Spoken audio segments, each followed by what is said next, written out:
नीचे वाली साइड। तो आपका कौन सा दर्पण बन गया? अवतल बन गया। और अगर आपने क्या कर दिया होता, पॉलिश यहाँ से कर दी होती,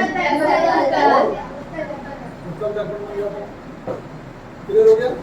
यहाँ तक हो गया समझ में? चले वहाँ पे इसके कुछ पैरामीटर्स की, कुछ टर्म्स हैं, कुछ पद हैं। पद समझते हो? टर्म्स जैसे यहाँ पर एक बीच में होता है, उसको हम पी लिखते हैं। क्या होता है? ओ, और हिंदी में ध्रुव। ठीक है? क्या होता है? क्या होता है? हैं? फिर वही बात आ गई, जो स्टील के नई प्लेट खरीद के लाते हो ना, उसमें क्या लगा होता है? क्या लगा होता है? स्टिकर, कंपनी का, है ना? है ना? जो भी आपका, तो वो स्टिकर जनरली अधिकतर कहाँ लगा होता है? बीच में। तो जो बीच में लगा हुआ ना थाली में, वो क्या है आपका? ध्रुव है। यानी उस थाली का क्या है? ये केंद्र। थाली का क्या है? केंद्र है। इसलिए इसका नाम क्या पड़ा? ध्रुव। ठीक है? क्लियर हो गया? यानी centre of the mirror. Centre of the mirror यानी दर्पण का केंद्र ध्रुव है। ठीक है? इसके बाद आता है वक्र का केंद्र या सेंटर ऑफ कर्वेचर। क्या होता है? सर, जो दर्पण गोले का बना है उसका अब देखिए, जैसे गोला होगा ना, उसका कहीं ना कहीं सेंटर होगा। तो ये सेंटर, ये भी सेंटर है और ये भी सेंटर है। इन दोनों सेंटर में क्या अंतर है? सर, जो पोल है वो मिरर का सेंटर है। Very good. और जो ये है गोले का है, जिससे ये बना है, यानी इसका एक हिस्सा है। अब मैंने ये काट के ये बनाया, ये काट के मैंने ये बनाया। इसका सेंटर कर्वेचर, इसका सेंटर कर्वेचर क्या एक है? अलग है? एक ही है कि अलग अलग है? फिर से बोले, मुझे मैं भूल गया। गजनी लिखे, गजनी पिक्चर शॉर्ट मेमोरी, मैं ऐसे ही हूँ। मैं भूल गया तो मैंने क्या पूछा था, बताओ जरा मुझे क्या पूछा था? कौन है ये? एक ये था और ये था। मेरा कहने का मतलब है कि जब आप क्वेश्चन को ढंग से नहीं सुनोगे तो जवाब कहाँ से दोगे? इसलिए क्वेश्चन ध्यान से सुनना है। ठीक है? सुनने की आवश्यकता किसको है? मेरी है, मैडम की नहीं है। इसलिए मैडम धीरे से ही बोल रही है ना, तो मैं अटेंटिव हूँ तो सुन लूँ, और अटेंटिव नहीं हूँ तो उसी जोर से बोली कि चले मुझे हमें आज के बाद जोर से नहीं बोली, मना कर देंगे तो याद ही होना। जब वो जरूरत पड़े उनको महसूस करें तो जाने, जरूरत पड़ेगी नहीं तो जरूरत क्या होगी? हो रही है उसका फायदा। आप कितने जोर लगा लो ना, उसको सुनाई नहीं होती। अभी आपने देखा तूफान जब आता है तो क्या करते हो आप? बोलो बंद करते हो। अब बाहर बहुत तेजी से तूफान आ रहा है तो क्या वो अंदर आ पाता है? हवा आ पाती है और हमें मचाता है, आ पाता है। इस समय तूफान कौन है? आपकी टीचर। और दरवाजे खिड़कियां किसने बंद कर रखी हैं? आपने। तो बंद कर रखे, सब देखा है फिर भी। लेकिन बसंत में जो बयार बहती है तो तेज होती है कि मंद मंद होती है? उसका नाम क्या है? बसंत का मंद मंद बयार बोलते हो या तूफान बोलते हो? उसको क्या बोलते हो? बसंत में जो चलती है मंद मंद बयार रहती है या तूफान आता है? मंद मंद बयार आती है। और अगर आपकी थोड़ी सी भी तो मंद मंद बयार आपके घर तक खुशबू के साथ साथ ठंडक पहुंचाती है, मिलती है कि नहीं मिलती है? आ जाती है। क्यों आई थी वो? क्योंकि खिड़की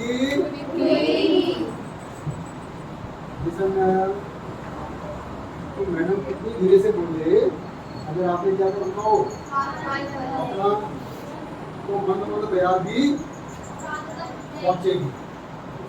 इसलिए तूफान मचाने की जरूरत ही नहीं है, पहुंचना ही नहीं है उसमें, क्या फायदा?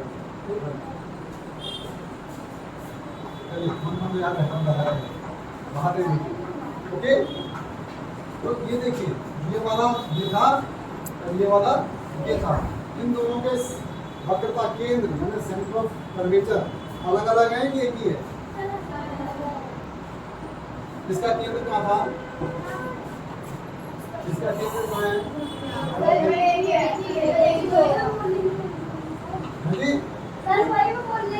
वही मैं बोलने को चूक गई, बोल नहीं पाई। वेरी गुड, कोई बात नहीं, बोला था।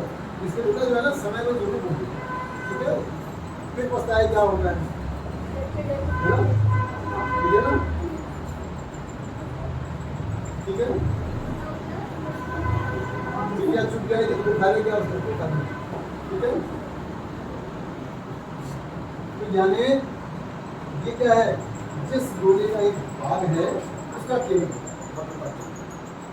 क्लियर हो गया? चले आगे। एक होता है मुख्य अक्ष या प्रिंसिपल एक्सिस, बोलते हैं ना आप, क्या होता है? हाँ हाँ, ठीक है, ठीक, जोर से बोलो। और सेंटर ऑफ कर्वेचर से जाने वाली लाइन जो है वो क्या होगी? मुख्य अक्ष के साथ। कभी कभी लोग कह देते हैं कि ध्रुव से जाने वाली जो रेखा है वो प्रिंसिपल एक्सिस होती है या मुख्य अक्ष होती है। सही है, ये सही याद है।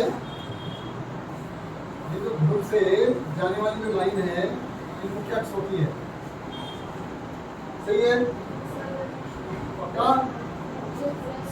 मतलब अगर हम कहें कि ध्रुव से जाने वाली जो रेखा है वो मुख्य अक्ष होती है, ये सही है गलत है? पक्का? ओके, ये कहाँ से जा रही है?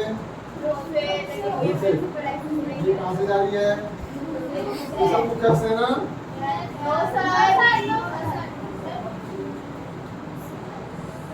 ये सब मुख्य अक्ष है ना?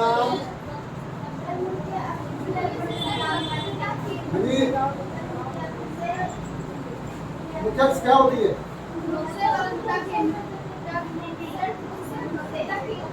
वो मान लिया आपकी बात, मैंने मान लिया बेटा, आपकी बात 100% सही है। इसमें ताली बजाओ भाई। आपने क्या बोला? कहाँ तक? देखो दर्पण जो ध्रुव है तो दर्पण माने जो दर्पण जो है यहाँ ध्रुव है, तो यहाँ से दर्पण कहाँ मिला? क्या सेंटर कौन सा? इसका नाम क्या? सेंटर नहीं है इसका नाम, क्या नाम इसका? सेंटर ऑफ कर्वेचर, वक्रता केंद्र। तो यानी ध्रुव से और वक्रता केंद्र से जो लाइन जाएगी, इससे कितनी लाइन जा सकती है? 1 2 3 5 जा सकती है। ये तो पढ़ा ना मैथ्स में, एक बिंदु से कितनी लाइन खींच सकते हो? जा रही है।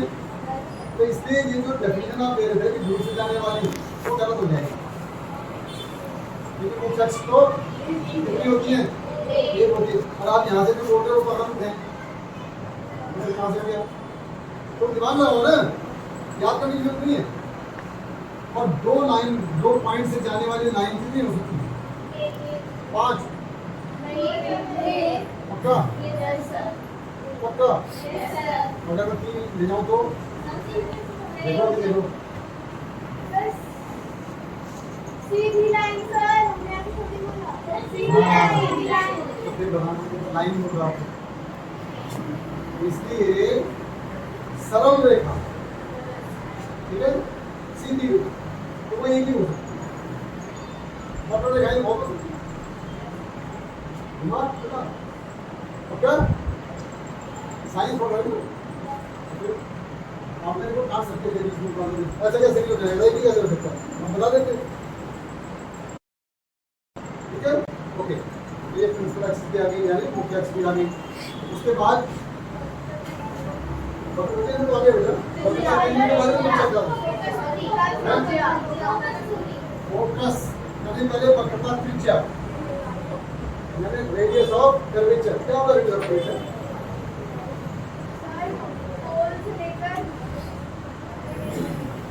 ये क्या है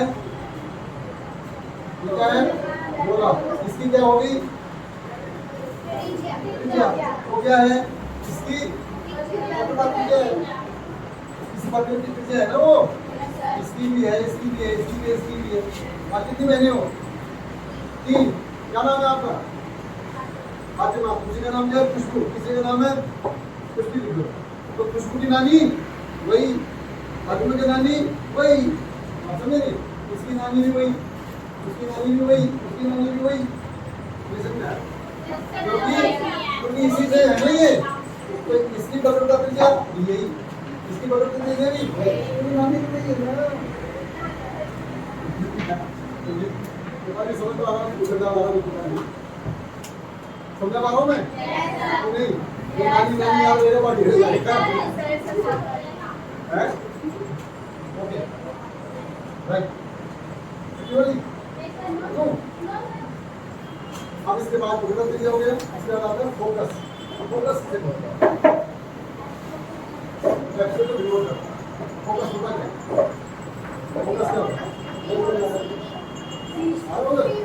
नहीं पूरा आ रहा है सर फोकस क्या होता है फोकस किसे बोलते हो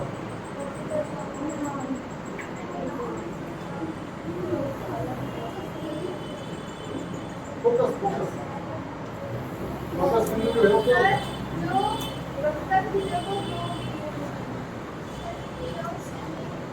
बीच में होता है ये तो हमें अंदाजा है भाई फातिमा कहाँ रहती है लेकिन फातिमा कौन है ये नहीं है ठीक है ना फातिमा कौन है वहाँ पर जवाब देती है 10वीं क्लास में पढ़ती है ये लेकिन इन दोनों के बीच में है उन लोग सेलिब्रिटी में बैठती है पता लगा किसी कोई और बैठ गया बीच में देखो फातिमा थोड़ी जी फोकस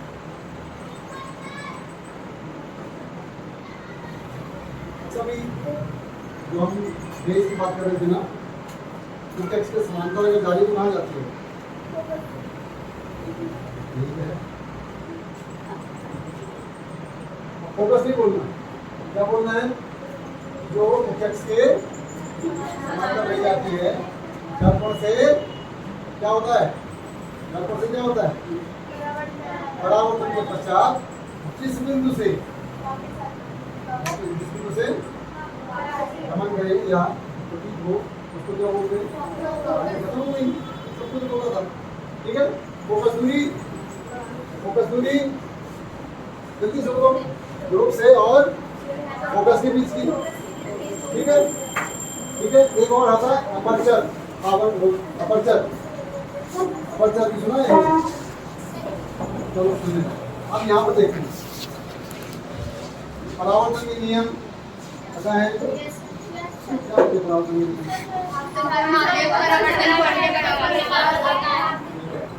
और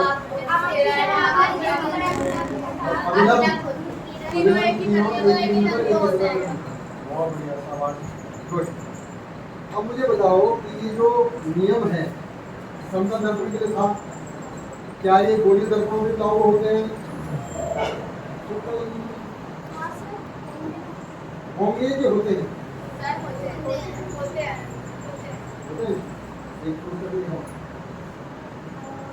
हमारी तो कंडीशन नहीं है सुबह दी भाई कभी मानोगे जब प्रूफ करो प्रमाण दोगे इसका प्रमाण तो मैंने देख लिया आपने करा हुआ है कि नाप दिया इसमें कब देखा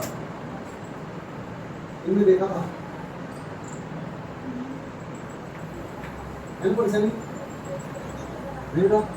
कैसे कैसे?